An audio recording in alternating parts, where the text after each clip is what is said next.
tout de même, il a tout de même un petit peu caricaturé la chose. C'était son rôle. Dalida, vous vous intéressez, vous, aux collections des grands couturiers, vous fouinez un petit peu dans les magazines, vous essayez de savoir de quoi la haute couture sera faite chaque année? Oui, bien sûr, mais je dois dire que M. Balmain, il m'habille pour la scène depuis 12 ans. Depuis 12 ans? Oui, ma robe de scène, elle est faite par Pierre Balmain, par la maison Balmain.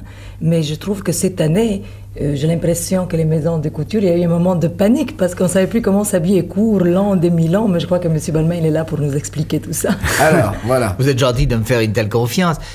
En fait, moi-même, j'ai pris position très nettement la saison dernière pour un allongement des jupes. Je n'ai pas proposé les choses, les uns ou les courtes ou les longues, comme certains de mes collègues. Moi, j'ai tout allongé jusqu'à mi-mollet, et je crois que c'était la bonne longueur, puisqu'il semble que maintenant, c'est celle qui nous a paru à nous nécessaire de continuer, qu'il a paru nécessaire de continuer pour cette saison, et nous montrons de nouveau des robes à mi-mollet pour la journée, un peu plus longues pour le cocktail. Cela vous satisfait, Dalida? Oui, mais j'ai regardé tout à l'heure le croquis, là. Oui, que j'ai sous les yeux, oui. Oui, et je voyais 3 longueurs, et d'ailleurs, M. Balmain vient de l'expliquer. Oui, alors laquelle choisissez-vous, vous, personnellement? C'est-à-dire, moi, j'aime beaucoup la robe longue du soir. La longue du soir. Celle-ci? Non. Ah non, voilà, celle-ci. Alors, oui. Vous nous la présentez, Pierre Balmain.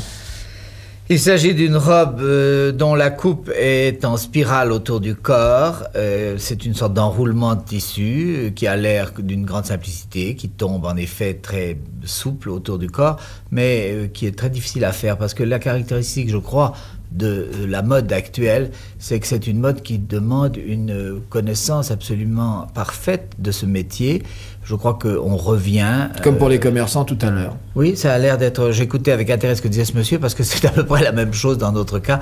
On ne peut pas s'improviser maintenant, couturier, pour l'époque que nous vivons, pour les années que nous vivons maintenant, car ces robes doivent reposer sur une connaissance absolue du métier. Et c'est merveilleux pour la couture française, parce que j'ai l'impression que, justement, ici, nous avons un instrument merveilleux de travail avec ces ouvrières qui sont formées, justement, à une tradition de couture depuis des lustres, et qui ont transmis, aux plus jeunes, les plus jeunes générations le savent aussi, contrairement à certains autres centres qui veulent s'appeler centres de mode dans le monde, et qui ne possèdent peut-être pas cette même culture de l'élégance que nous avons et de la construction des vêtements.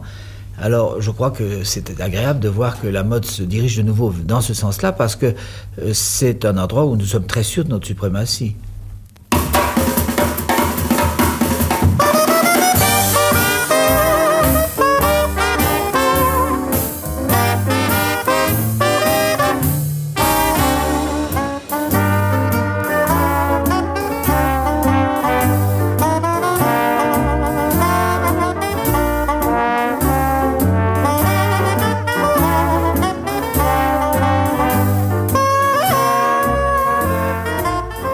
Christiane Wolfort, vous avez assisté ce matin à la présentation de la collection Pierre Balmain. Alors, journaliste que vous êtes, dites-nous ce que vous en pensez. Eh bien, tout compte fait, je crois que j'étais contente de retrouver la petite robe noire, Pierre Balmain. Elle était morte et puis vous nous la proposez pour cet hiver. Mais il faudrait tout de même ne pas se faire d'illusions. La robe noire que nous portions il y a quelques années, ce n'est plus la même. Ah non, ça a beaucoup changé. Je crois qu'en effet, la femme en noir sera de nouveau à la mode.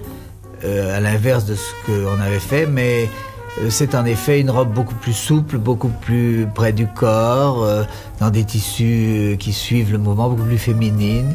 Elle est souvent décolletée, elle a des manches très longues et très gainées, mais enfin, elle est tout de même, je crois, assez séduisante. C'est une femme toute en longueur que vous nous proposez, et presque sans forme, une femme tube.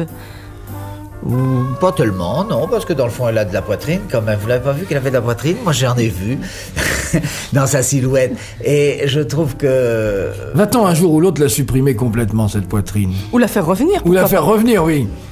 Bah, vous savez, ça dépend du modèle. D'abord, il y a des modèles pour lesquels elle est un peu affirmée, d'autres modèles où elle s'efface. Vous savez, les femmes sont merveilleuses parce que le même mannequin, je sais pas si les femmes, enfin, je sais pas, je pense que les femmes sont à peu près de la même chose que les mannequins. C'est que selon la robe qu'elles portent, elles peuvent avoir plus de buste ou moins de buste. Dans le fond, elles s'intègrent beaucoup au modèle qu'elles portent. C'est ça qui est agréable. Ou elles consultent les catalogues.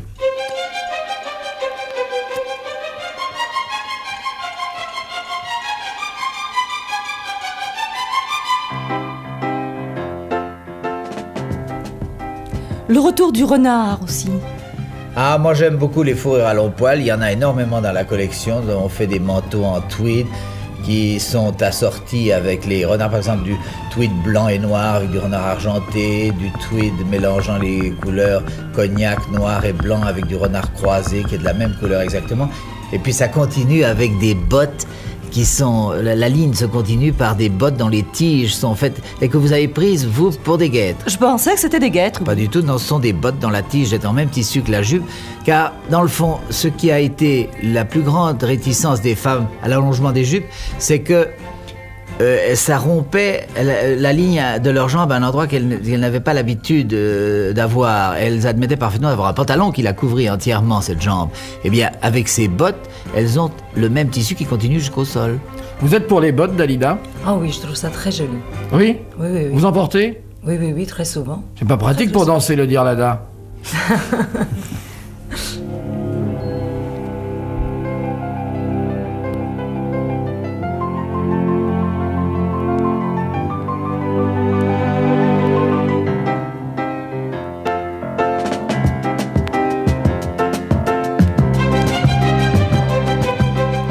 Et puis Pierre Balmain, pour compléter l'ensemble, vous faites porter à vos mannequins des petites cloches, des casques. Non, à des sur vrais, la ce ne sont pas terre. des cloches. Vous savez, d'abord, elles ont presque toujours des turbans très serrés ou des chapeaux qui couvrent entièrement les cheveux. On ne voit que ça arrive jusqu'à la naissance des sourcils. Et puis quand ce sont des chapeaux à bord, ronds, que vous appelez vous des cloches, mais qui ne sont pas cloches parce que les bords remontent. Au contraire, une cloche par définition, c'est que les bords descendent vers le visage. Ça, ce sont des chapeaux qui sont portés droits, un peu comme des chapeaux d'hommes. Ils sont même fendus quelquefois. Ils sont très nets. Enfin, vous prévoyez un hiver très froid, car la femme disparaît complètement. Ben, je le souhaite très froid parce que vous savez, il y a une chose horrible. Si l'hiver n'est pas froid, les gens qui vendent des vêtements, je ne parle pas des couturiers, mais les gens qui vendent des vêtements ne vendent pas leurs vêtements, de ce qu'ils ont acheté. Les commerçants, les magasins ne vendent pas. Si les magasins ne vendent pas, les confectionneurs ne fabriquent pas. Si les confectionneurs ne fabriquent pas, ils viennent moins acheter dans la couture parisienne des modèles et des idées. Donc nous souhaitons que les étés soient chauds pour que les gens vendent les robes qu'ils ont achetées pour l'été et que les hivers soient froids. Moi, je suis pour que les choses se passent normalement. Pierre Balmain, d'après vous, c'est un bon Balmain, ce Balmain 70, oui. Ben, Vous avez des préférences pour les différents crus? Vous savez, je ne peux jamais le dire sur le moment. D'abord, il est très difficile de se juger soi-même, et il est aussi très difficile de se juger sur le moment. C'est toujours avec un certain recul. Moi, je n'ai eu dans ma carrière, qui a 25 ans d'âge maintenant, qu'une espèce de catastrophe, et à ce moment-là, je l'ai senti, je dois dire, assez vite. C'est quand je n'ai fait que des robes courtes, quand les robes étaient longues. Je n'ai fait que des robes courtes, même pour le soir, même la mariée était courte, tout était court. Et puis la mode courte est arrivée seulement 1 an après, je m'étais trompé, j'étais déphasé. Alors ça a été une sorte de déception sur le moment, mais finalement, sur le plan des affaires, ça n'avait rien changé. Vous portez un pantalon, Dalida, ce que je vois. Oui, oui, oui, mais j'ai pas eu le temps encore d'aller voir les collections. Bien, alors vous allez avoir le temps à partir d'aujourd'hui de les voir, à moins que vous ne travaillez beaucoup en ce moment, non? Oui, oui. Un peu de C'est-à-dire repos, que non, pas de repos du tout. Tout le mois d'août, c'est en Italie, puis je reviens en France pour préparer ma rentrée, par exemple. Alors nous vous retrouverons pendant vos vacances, Dalida. Au revoir Pierre Balmain, au revoir Dalida. Au revoir. Et Au revoir. avec cet hiver froid, nous aurons l'occasion de danser des danses rapides et le dirlada, bien sûr. Disaient mes amis, il faisait bon dans